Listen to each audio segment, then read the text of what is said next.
In the fight game of old, to step foot into the octagon commands a level of respect for one's opponent, the only driving factor for victory, not hatred. Do something about it!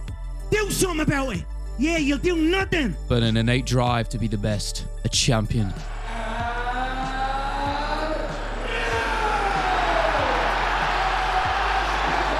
But now, in its modern and commercialized form, mixed martial arts is a sport rife with those who evoke controversy, stir trouble. A far cry from the respect and discipline the fight game is founded on, all just for another dollar. On Saturday night, I'm gonna bring you to a place you never want to be. I'm gonna bring you to 7th layer hell. Okay. No, I'm bringing you to 7th layer hell. We'll say what's up to your dad while we're there. Oh! Combining that innate championship drive of two elite level fighters, inflated egos and the trash-talking villain mentalities, the result is a crude amalgamation of negativity.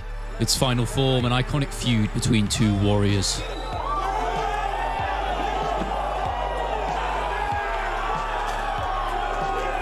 For the spectator, entertainment found. Conflicts that extend beyond the hallowed cage walls immortalized in the UFC's history books. But for the unfortunate losers of those duels, their misfortunes equally remembered, never to be forgotten. These are the iconic rivalries of the UFC.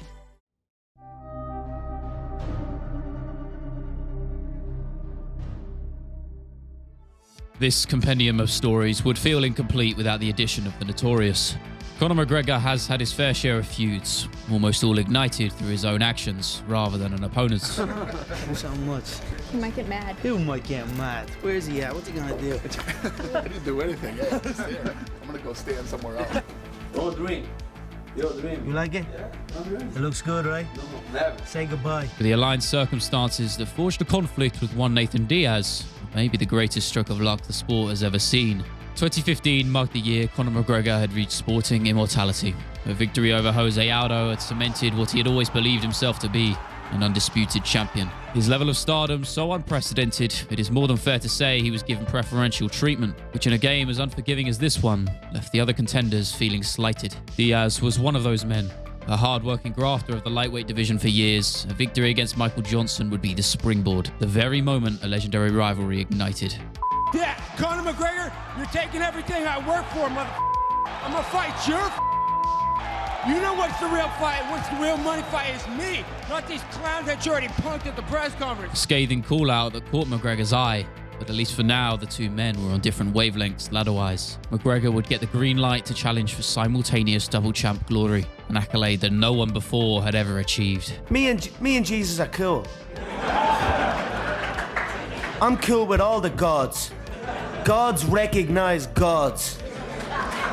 At the time, champion Rafael dos Anjos was the man aiming to put an end to the rising star, nip any hype in the bud, and claim it all for himself. But injury would force the king out, and on 11 days' notice, the pieces fell into place for Nate Diaz to finally get his wish. On the mental front, McGregor's mental barrages were expected, but as previous adversaries fell and psychologically crumbled, Diaz was cut from a different cloth. His mindset focused on the sole directive of planting fist to chin. He's like a little gangster from the hood.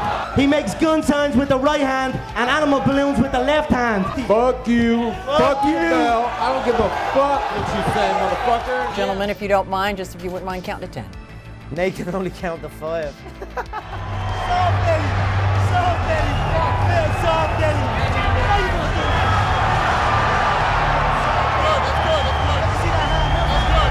Nate Diaz, Conor McGregor, here we go! Southpaw against southpaw. Well, Conor will switch back and forth, left and right. McGregor obviously trying to close the distance here. Again, he winds up with that big uppercut. Conor the aggressor here early. Conor's looking for that left hand over the top. Round 2. Oh, he tagged him. He heard him. He heard him with that left. And he senses it. That's another connection. Then all of a sudden he's shooting for a takedown. And I'm like, oh, you're a wrestler. And Conor, look out for the guillotine. The guillotine. He's got him flattened out. That's it. He's got the check. Nate Diaz. He's out. He has done it. It is all over.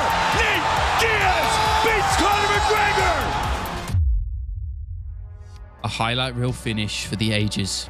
The duel may not have left Diaz lifting the belt, but that never mattered to a man like him. Leaving his enemy drenched in his own blood was more than enough and catapulted him to the same level of superstardom as Conor. He had used fighting words and matched the lofty ambitions set with an iconic performance. For Conor, an opponent overlooked and underestimated maybe, but the red loss on the record books was the bottom line, and a man with his ego would do anything to gain it back. If that meant pausing title ambitions in favour of settling scores, then so be it. A rematch originally coined for a grand event at UFC 200, the duel would take place 2 events following, the build-up of which was just as entertaining as you may well expect. Fuck the Diaz brothers, yeah? Fuck those cockroaches! He should have killed me when he had the chance, because now I'm back and I'm going to kill you and your whole fucking team. You and them bitch tits. A full welterweight camp for both men meant the odds were even. No secret advantages, only the innate drive and will to succeed. McGregor, in truth, had everything riding on this. To lose would mean the Irishman's entire era coming to a swift and abrupt end, but to win would restore order and, of course, please the top brass. Pressure unparalleled, but Conor was never a man to turn down an opponent. And McGregor over and over. Oh, he rocked him. He tagged him. Straight left connects. He tagged him again. Oh! There's the big body shot. Diaz looking to finish it right here, right now. Conor McGregor! A back-and-forth duel for the ages, Conor had dispelled the myth of his poor cardio and rallied against one of the most durable men in the sport. And you know the rest. Double champ status found later that year, boxing mega fights, and unparalleled financial glory. Conor had bet on himself to the highest degree and come out the beneficiary.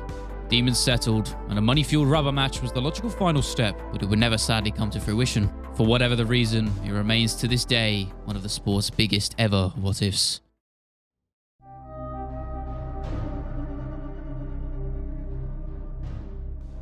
In the fight game, one of the golden rules is to not tap and tell. The stories and tales of the training room are to be left in the same place they were birthed. To go against such sacred scripture is considered heresy amongst the competing athletes. But when you have the loudmouth Brit Michael Bisping at the forefront, such an action is a foregone conclusion. Where'd you get that jacket, man? You like it? No, it sucks. Well, he's very short. Look. I love you, man. Let's fight right now. I'm a caveman. Man, I love you. It was the middleweight's decision to open his mouth once more that would ignite a feud with one Luke Rockhold, who at the time in 2012 was making waves in Strikeforce as Bisping continued his UFC tenure. Very kindly came down to help me spar one day, and I was preparing for a fight. And on this TV show, they were asking me about how the sparring session went with Luke. And I said, oh, you can't say it. And then I laughed, and I went, well, let's just say I'm the unofficial Strikeforce champion. And I laughed, everybody laughed. And then I even looked at the camera, I said, sorry, Luke, I'm just kidding. It was a joke. Various back and forth jabs over the next 2 years would follow as both men rose through the ranks, before they would finally cross paths in a headlining fight night come 2014. The UFC, of course, would play the marketing game, feed into the drama, and bring the two's emotions to the forefront. Yeah, and I'll knock that smug look off your face, son, believe you me. I'll knock that weak little beard off your face, too. Oh, my God. Michael Bisping, Luke Rockhold, you want to shake hands, or are you good? Definitely there'll be no... May the best man win, Luke. There'll be no glove touch in this one. If that exchange proved anything, it was that the innate belief in themselves was clear. Rockhold would prevail in this first chapter, a brutal head kick into a guillotine choke, concluding what was an elementary performance. The narratives between the two had shifted. Rockhold placed on the lofty pedestal as a potential future all-timer, a predicted king to rule the middleweight throne for years to come. And that was far from an exaggerated prophecy at the time. In truth, he had it all. The diverse fighting skills and the model look, one that opposed the stereotypical appearance of an MMA fighter. Those predictions would soon prove to be somewhat validated, as he would reach the sport's summit by dethroning the All-American Chris Weidman in a brutal beatdown. Chris Weidman versus Luke Rockhold. Chris Weidman tries this wheel kick out of nowhere, and he misses with it. Luke gets a hold of him, drags him to the ground, and beats the shit out of him. That's it. It's all over.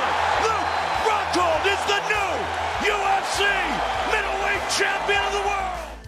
Bisping, on the other hand, was still battling to the summit. A long and arduous road, battered and bruised, the stark realization that time was nipping at his heels and that there was only one more chance for the belt, no do-overs.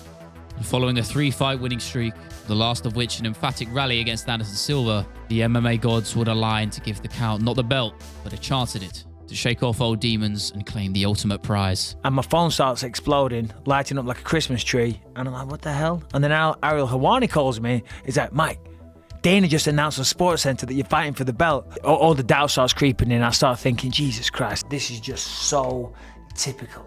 Been through many ups and downs, and now here I am. I get the title fight. It's on 2 weeks' notice. I've been filming a goddamn movie, and it's against somebody that's already beaten me, so I'm kind of destined to fail. Anyway, Jason Perillo calls me, and we're talking on the phone, and I'm telling him how I feel. And he's like, Mike, you've got to stop having these negative thoughts, okay? Finish your filming, and then come home, and let's win a goddamn world championship. A fighting pioneer who charted his course solely through an innate drive and hours upon hours in the mats. Michael may not have been the most talented the sport has ever seen, but few could doubt his heart. A man who has nothing to lose makes him dangerous. And although the count was counted out by most, if not all, him and his coaches knew the path to victory was there. For his adversary, a different mindset. Confidence can be a powerful weapon, a tool for salvation, but left unchecked and untamed, it turns into hubris, arrogance, too much of which tends to result in unforgiving comeuppance. The build-up in fight week for this rematch carried that same energy, as if Rockhold was looking past the man he had once felled. I know what I'm gonna do. I know that I'm better than this. Sounds like I know that I'm gonna knock him book out. you've ever read. Conceive, believe, achieve. Shut the fuck up. Listen. Yeah. You're talking like you're like this dominant champion. Fucking knocked you out and choked you out. You still have the audacity to run your mouth. Good for you. Good for you. Did you That call is me? the most amazing thing about you. Hey, I'm not denying it. I know you can't see straight, but you obviously can't think straight either. I'm gonna whoop this fucking ass in 2 weeks' notice, boy. 2 weeks fucking notice. I'm gonna step off the couch, drinking fucking beer, man. I'm gonna smash your face in. Yeah. Smash your fucking face in. Finish you in the Yeah, first yo, round. really? You can't get fuck off. Look at you. You said that last time. You said that last time, motherfucker. Turn into a wrestler. The difference in tone was apparent and had muddied the waters. What was once business was now personal, and the only way to settle it was inside the octagon. Michael Bisping, Luke Rockhold, 5 rounds of fighting. Here we go. Oh, that was a good one. And then he gets back up and like, fuck you. Boom. And again, Michael Bisping is the new UFC middleweight champion of the world. The man with one eye, on 17 days' notice against a man he had already lost to, stunning the world with a one punch. For Rockhold, many considered it a deserved loss, pride coming before the fall. The Englishman would, of course, in his usual fashion, though, not hesitate to gloat and goad, even after the dust had settled. God, that guy's such a dick. You being the dick you are came up to me and was a bitch I shook about your it. hand, and you said, I already shook your hand and told me to fuck off, basically. All right, oh yeah, real look, first round, buddy. You just said I can't compete with that, I just knocked you out in the first round. Cold. Have you seen that replay, buddy? Your head was bouncing around like a pinball machine. Beef, it seems, not settled, but one that would never see a trilogy match take place. A stranger departure from the status quo in the UFC.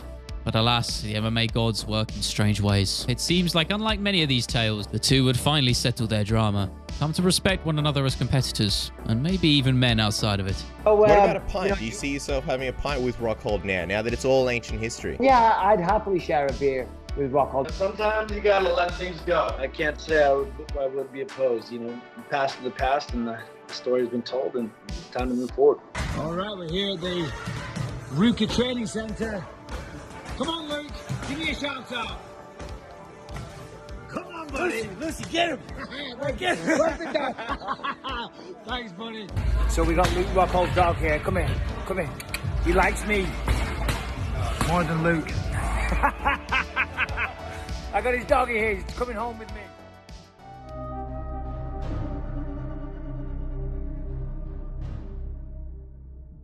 The seismic shift in the UFC left by Conor McGregor's actions had given rise to a new fighting path, one of trash-talking and showmanship instead of fisticuffs. The poster boy of this new generation, Colby Chaos Covington. You know, the only thing worse than being on the Clintons hit list is being on my hit list, and Marty Fake Newsman is going to experience that on Saturday night. Oh, Colby, you're making my job really fun tonight.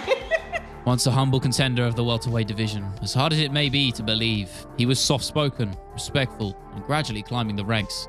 But a man with his lofty ambitions deep down desired more. The success, money and fame that men like Conor now held. It was possible, but only through a drastic change. Forced to do so, as Covington may claim. I'll let you be the judge of that. But in his eyes, the card was dealt, and stepping into the shoes of a villain was the only path to salvation. 3 fights ago, before I fought the #2 guy in the world, this guy named Damian Maia in Brazil, they had told my manager, Dan Lambert, that they weren't going to re-sign me. They didn't like my style. They didn't like that I wasn't entertaining. And this is before I really started to become an entertainer and understand the entertainment aspect of this business. So I go out there and I beat him up, leave him in a pool of his own blood in Sao Paulo, Brazil, his home city. And I shoot this promo on the Brazilians, and I say, Brazil, you're a dog. All you filthy animals suck. I got one thing to say. Tyrone Woodley, I'm coming for you. If you don't answer the front door, I'm going to knock it in, and I'm going to take what's mine. That welterweight belt. The mask was on, not to come off, and overnight he had gone from relative obscurity to the name on everyone's tongues. And before his future adversary, Kamaru Usman, made his rise to the welterweight throne, they would cross paths outside of the cage, a tale that gave valuable insight into the man Covington truly was. So we seen him at the airport, and he's by himself, and he's got that stupid little neck pillow on, and I seen him across. I'm like, all right, I'm gonna run upon him. And I'm like, what's going on, man?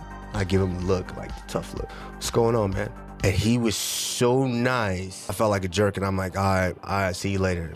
Their stories were now interlocked, soon to cross again, with Kamaru rising to championship glory against the long-reigning king, Tyrone Woodley. He now held all of the cards. Calling for the head of one Covington, the former interim champion himself by this point, was the first step. Actually, I got a question. Honestly, first of all, congratulations on your performance. But, you're standing here and you're kind of talking now. When did your balls drop? Because the only thing you're losing faster than your hairline is that Power Ranger belt. Colby's words carried weight, but would do little to deter Usman. And I think in many ways, Covington knew that too. He wasn't trying to destroy Kamaru from the inside out, rather evoke interest from the fighting fans to sell another pay-per-view and gain financially as an end result. Fake news. That's why your name's Marty Fake News, man. No one cares about you. And you're gonna realize Shut up. Stop talking. Real. Pay-per-view's going out the window. You couldn't draw money with a green crayon and a white piece of paper. At the crux of it all, though, Colby's antics in the eyes of his opponents were a minor distraction. Manufactured, fake, rehearsed. What made the verbal venom spat by Conor so effective was that it was real, cold and calculating, manifesting and predicting his opponent's end, and more often than not, delivering on such a promise. I feel if I just go, he will react 1,000,000 times too much. So that's what I see the fight playing now. I feel him overreacting, overextending, and then being KO'd unconscious. The masses watching the build-up were there to see Covington lose brutally, but the American had bet on himself, and to win would mean all of those doubters perhaps converted into new fans. But a loss, a new laughingstock of the UFC, cemented for years to come. Covington is landing some real good shots in these exchanges, man. Usman, the slightly more efficient striker. Covington has been busier.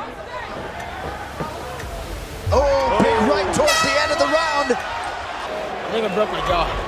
Him trying to put out. There's a knockdown for Kamaru Usman.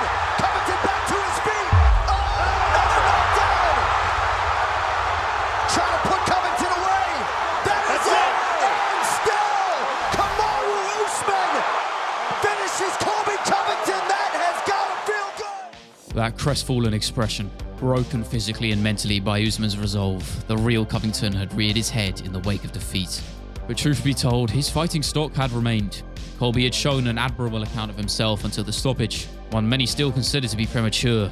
And though his jaw was comically wired shut from injury, Covington could convey his messages from afar on the digital front just as effectively. A returning win over the aforementioned Woodley would put him back in the picture, and though lesser valued competitors would likely need more wins to challenge for the belt once more, the UFC knew the value he held. Staged at UFC 268, with Usman still reigning and cemented now as an all-timer, the stakes were even higher. And Covington had the opportunity to do what he failed to the first time and rewrite his wrongs. Massive left from Usman grounds Covington. Another knockdown. He hurt him bad. Colby's in deep trouble. Deep trouble. Ooh. An uppercut by Colby. And still the undisputed UFC. A resounding rally born in blood. On the brink of losing, Covington had turned the tide, but in the watchful eyes of the judges, it was too little, too late. An honourable account shown, so much so that even as his adversary had his hand raised and the belt wrapped around his waist, there was no outcry, no barrage of insults, Only a show of mutual respect between champion and challenger. Come on, Usman and Covington. Good fight. I'm trying to sell it for you.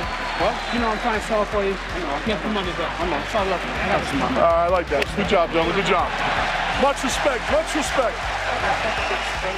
They would not cross paths in the cage ever again, but each of them left a piece of their soul with one another those 2 nights. For Usman, it was the first sign of an aging champion. It would be the last time he would ever see UFC gold. Covington, on the other hand, had delved too far into the madness. His following saga with Leon Edwards a tale of wickedness and villainy. But that is a story I'll perhaps tell another day.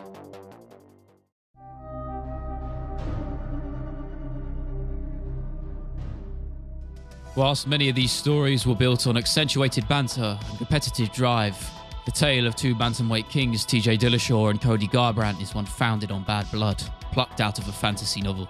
2 legacies intertwined, friends into enemies. Students of the California Kid, Uriah Faber, at Team Alpha Male.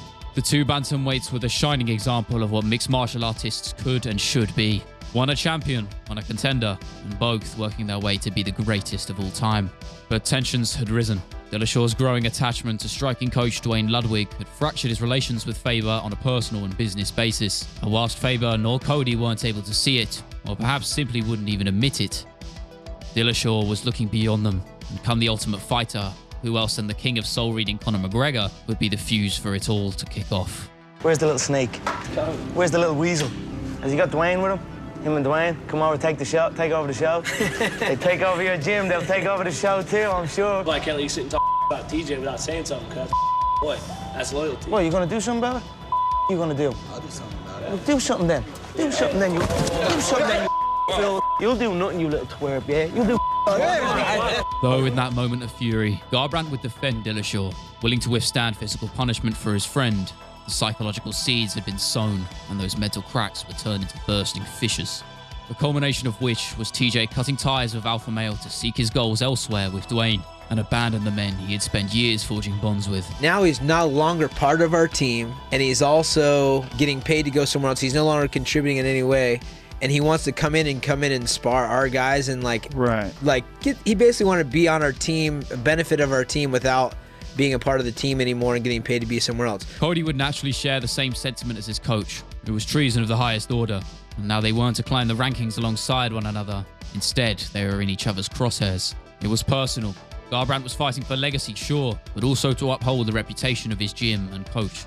Pitted geniusly together on The Ultimate Fighter again, they now shared the stage as team captains rather than competitors. You're a little yeah. What you are. Yeah. You're nice. so obsessed with you, I'll let you hold in my pocket. Let me get it out for you. I'll take your pocket and make you my The mental fracturing over the months prior had bore fruit for Dillashaw. Garbrandt was riled up.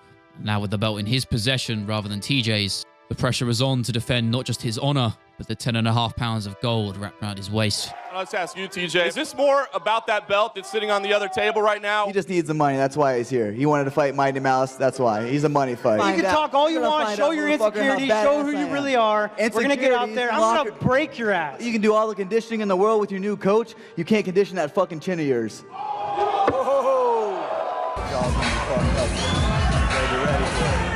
More than that.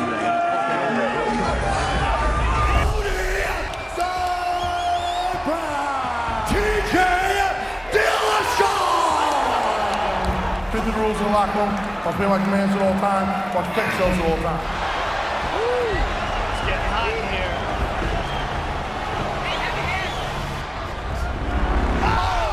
He's there! Dillashaw trying to finish this fight.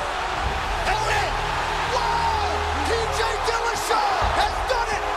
Dillashaw now a 2-time UFC bantamweight champion! Far from the Cody seen in his championship rise, he was now fighting off of raw, unadulterated emotion, a decision which would cost him everything. The bout's conclusion was a product of the UFC's making, just as it was the fighters. The top brass were pulling every string, playing every trump card to ensure the feud between them only grew further. The promos, tough, it all paid off monetarily, and whilst the friendship lay broken, on the grand, cold business scale, it was another successful pay-per-view in the pipeline. The logical next step was to do the rematch, a bout that would go the way once more of Dillashaw. And from then on, it was a chapter closed for both men, leaving Cody fractured psychologically. He would never reach those grand heights again, And though TJ would found salvation and bathe in victory for a time, eventually the unforgiving nature of the beast would catch up to him too.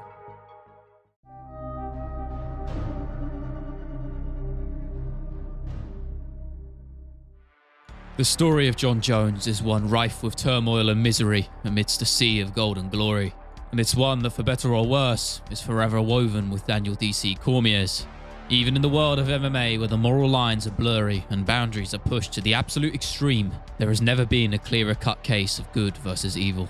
Initially sparked by nothing more than a misinterpreted introduction to one another 15 years ago, the resentment simmered as both men went on to chart courses in the Ultimate Fighting Championship. I'm truly not quite sure what small detail ignited and sustained such a twisted and hateful rivalry, but MMA is a game of egos, and Jones's unparalleled rise at such a young age naturally left him with the target on his back, one that he would continue to welcome with open arms. By 2014, he was the long-reigning ruler of the light heavyweight division, with a rise unseen before, the youngest to ever capture gold in company history. And DC, despite being his elder, was the one chasing, and eventually the two would meet at 182. The aversion to each other finally igniting upon first physical contact.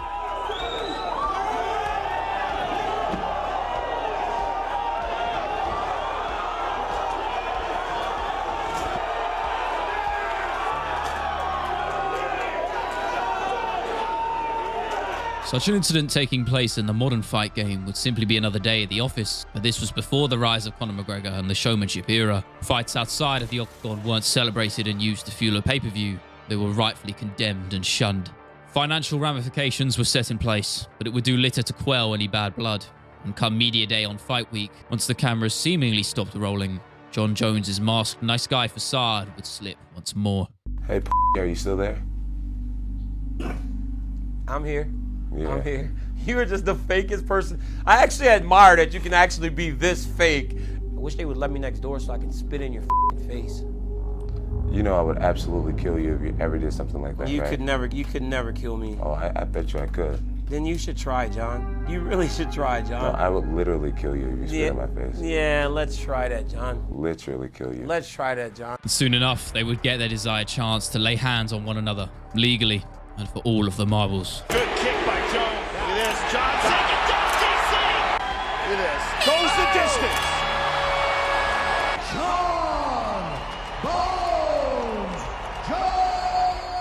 The closing seconds proved that, if anything, resentment still remained, though Daniel, ever classy, would not hold back any self-criticism, vowing to climb the ladder once again. I don't know how to judge a fight, so, I know I lost, and John won. That's pretty much all it boils down to. It doesn't matter if it's closer or if it's not. He won the fight. This is not gonna ruin me.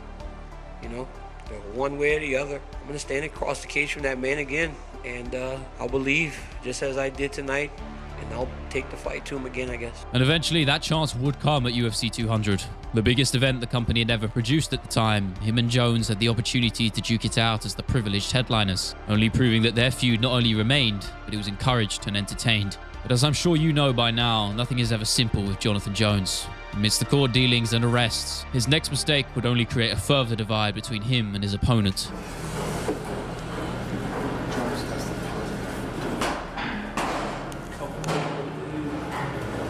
David, come on. Is there anything I can do? I'll sign your release and we can just fight.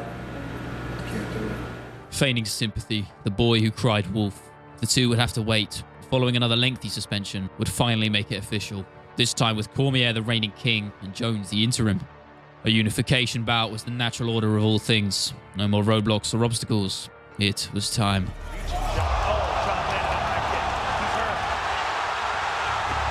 trying to press the issue here. Trying to survive. He's out. He's out. Jon Jones has done it. Oh, man. I'm so disappointed. I don't know, man. I guess if you win both fights, there is no rivalry, so I don't know. DC wasn't wrong. To lose two in a row to the same foe typically spells the end for any further rematch, and this time it was no different. The loss was to be overturned, as Jones' dirty tricks outside of the octagon would finally come back to haunt him. On the record books for Daniel, it was no longer a blemish, sure, but he would still have to live with those physical and mental scars forevermore. Bruh, the dude's so talented, he could have won the fights anyway. Get suspended for the first day. Next time, steroids. Failed. Next time, steroids, failed. It's like every time we fight and you get suspended, if we go through the interaction and you win the fight, that memory does not disappear. It was the end of a chapter. We would never see the two clash in the cage again. A low point for Cormier, but the beginning of something better. Even if he didn't want to admit it, Jones had elevated him into becoming the greatest version of himself, one who had achieved simultaneous double champion status.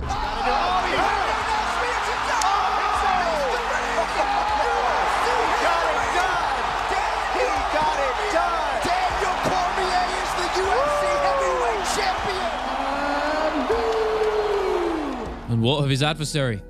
I think deep down, inside the twisted psyche of Bones, for whatever humanity remains is a shred of respect, lingering and left for the man who pushed him to the edge as a competitor.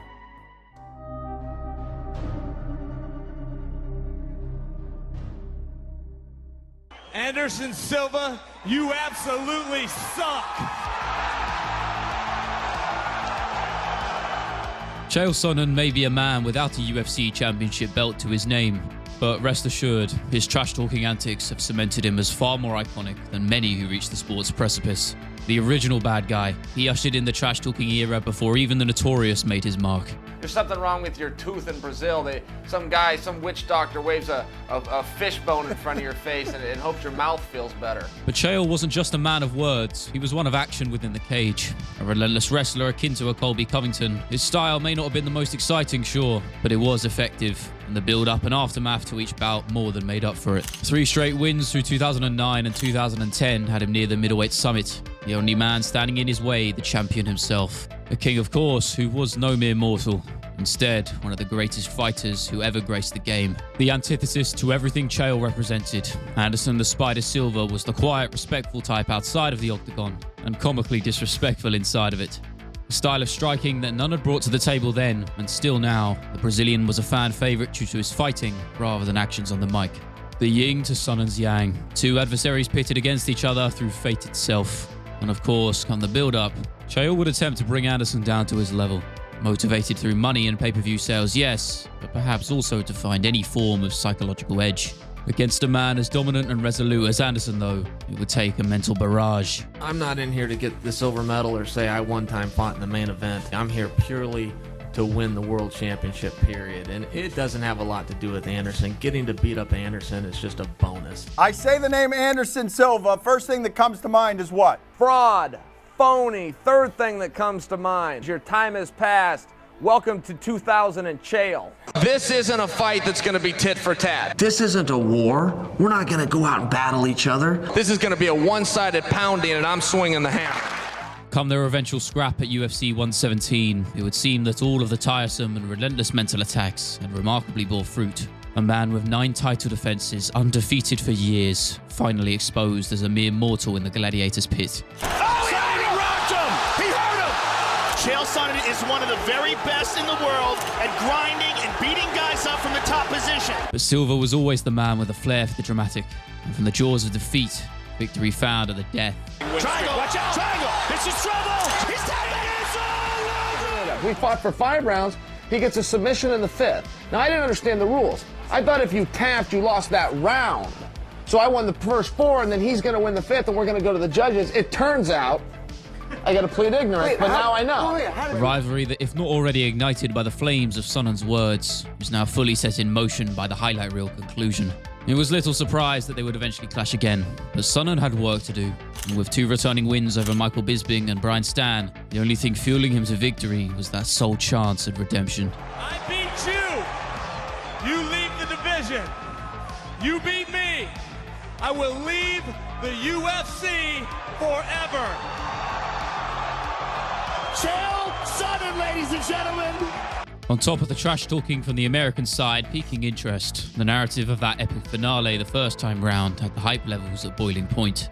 But although many expected another close encounter, and as much as Sonnen would attempt to frame it that way too, the rematch was elementary for Silva.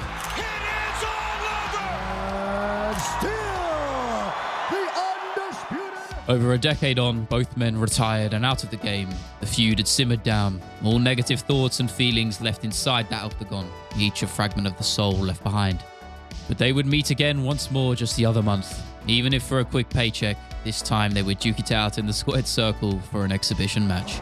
The last 2 fights, whether I like it or not, were stoppage losses. So a draw is a big step in the right direction. On the other hand, of the 6 completed rounds I've had with Anderson Silva, I won all 6. He has never won a round against me. That's a reality.